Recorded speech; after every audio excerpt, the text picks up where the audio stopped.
कि परवेज़ इलाही बतौर chief minister वो कामयाब रहे हैं और कई ऐसी चीज़ें उन्होंने इंट्रोड्यूस कराई हैं पंजाब में जो जो आज भी जानी जाती हैं। मैंने 1112 अब सारे मुल्क में इसकी कॉपी की गई है। फिर पढ़ा लिखा पंजाब का जो तस्वर था, एक तस्वर था, लेकिन पढ़े लिखे पंजाब को उन्होंने इस तरीके से अरेंज किया, मैनेज किया कि अगर आप एक छोटे से गांव के स्कूल के बारे में भी कोई इन्फॉर्मेशन लेना चाहते हैं तो आप उनको गांव का नाम बता दें और आपको लम्हों में इंफॉर्मेशन आ जाएगी कि वो जो स्कूल है कितने रकबे पे है, कितने टीचर्स हैं, कितने टीचर हाज़िर हैं, कितने टीचर गैर हाज़िर हैं, कितने बच्चे हैं। मतलब उन्होंने इसमें काम किया और बहुत सारा 5 साल का जो अरसा है बहुत सारे कवानीन बनाए, 40 के करीब कवानीन ऐसे हैं जो बनाए। लेकिन ये जो सवाल आपका, ये सवाल बड़ा इंपॉर्टेंट इसलिए है कि उनके पास इक़्तिदार तो होगा लेकिन इक़्तिदार नहीं होगा।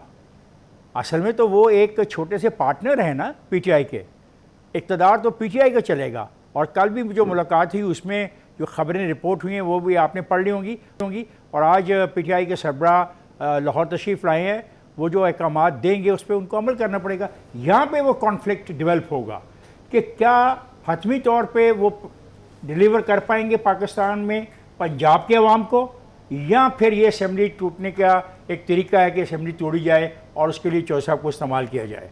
एक और बात जो मैं कहना चाहता हूँ वो है ख़ानदान के अंदर जो अब एक टफ कंपटीशन है।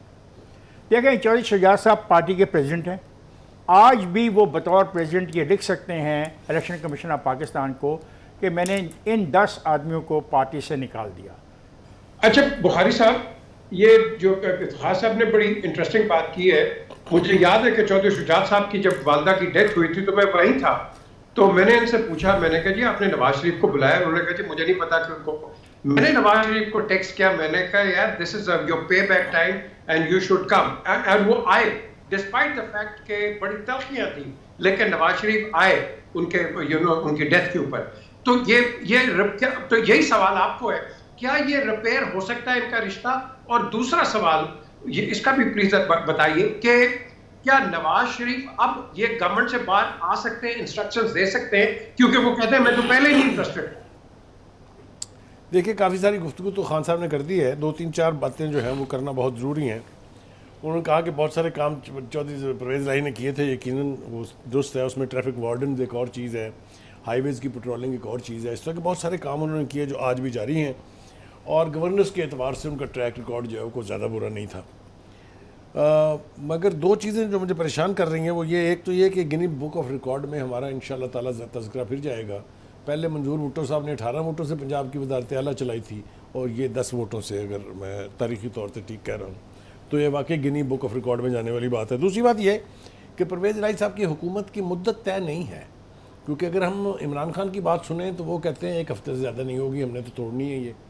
परवेज़ इलाही साहब की सुने तो वो कहते हैं 5 सेकंड मेरी मुद्दत है सिर्फ। अगर इमरान खान साहब ने मुझे कह दिया तो मैं 5 सेकंड नहीं सोचूंगा और हुकूमत तोड़ दूंगा। तो ये मुद्दत को एतबार से अगर आप देखें तो ये गवर्नेंस वाली बातें और कोई अच्छे इकदाम वो करेंगे, ये बेमानी सी बातें दिखाई देती हैं। अच्छा पीछे इंपॉर्टेंट चीज़ 2-3 बातें हैं इनमें। एक तो पंजाब हुकूमत के हवाले से जो बात हुई है, जो आपने गवर्नेंस की बात की, परवेज़ इलाही साहब की तारीफ़ें बहुत हुई हैं, लेकिन मैं समझता हूँ उसमें परवेज़ इलाही साहब को जो एडवांटेज था, उनके पास 5 साल कंप्लीट थे ए, और दूसरा उनको दूसरा बड़ा एडवांटेज था कि वो ही had absolute power to move on.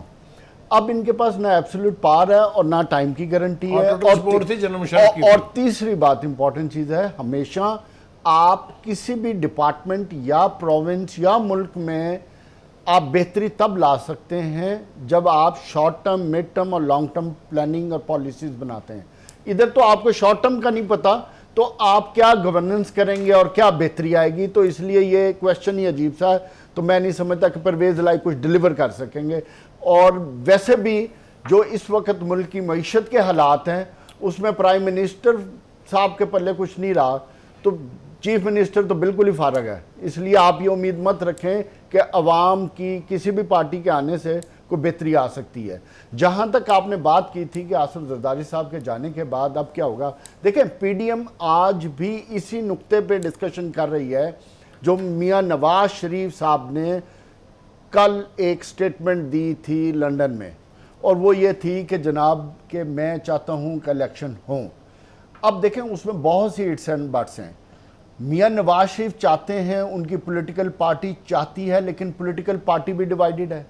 उस पार्टी में भी कुछ लोग चाहते हैं कि जो महंगाई का तूफान आ चुका है, इस तूफान के तहत अगर हम इलेक्शन में जाते हैं तो हम फारग हैं, तो वी नीड ए टाइम। तो उसमें जो डिस्कशन वाली बात आई कि मियां नवाज शरीफ को भी वापस आना चाहिए, और मैं समझता हूँ कि पीडीएम ने भी बिहाइंड दी सीन मियां नवाज शरीफ को कम्युनिकेट किया है कि जी कि आप तशरीफ लाएं, लीड करें तो सिचुएशन बेहतर हो सकती है। दो, और तीसरी इंपॉर्टेंट चीज़ ये है कि जो इस वक्त इनका जो बयानिए वाला मामला है, अग्रेसिव पोस्टर वाला मामला है, वो इनके पास अभी है नहीं। मियां शहबाज शरीफ साहब को आप समझते हैं कि वो जिस तरह की पॉलिटिक्स करते हैं, वो तो मुसालत की पॉलिटिक्स करते हैं, उनके पास तो अग्रेसिव नहीं है। कल उनकी स्पीच में भी आपने देख लिया, और मरियम नवाज शरीफ साहबा का अग्रेशन आपने देख लिया कि उन्होंने जलसे जुलूस किए, उसका रिजल्ट यह है कि पंजाब में 15 सीटें हार गए। तो अब उनके पास एक ही ऑप्शन बचता है कि कोई ऐसा प्लेयर आए जो विकेट से बाहर आके छक्के चौके मारे, और वो मियां नवाज शरीफ की तरफ देख रहे हैं कि अगर वो आते हैं तो उनकी रुकावट में अदालतें हैं, उनके केसेस हैं। So there are a lot of things जो मुस्लिम लीग नून की पॉलिटिक्स को जिस डिसीजन की तरफ आप इशारा कर रहे हैं ले जाने के लिए उनको मजबूर कर रही है।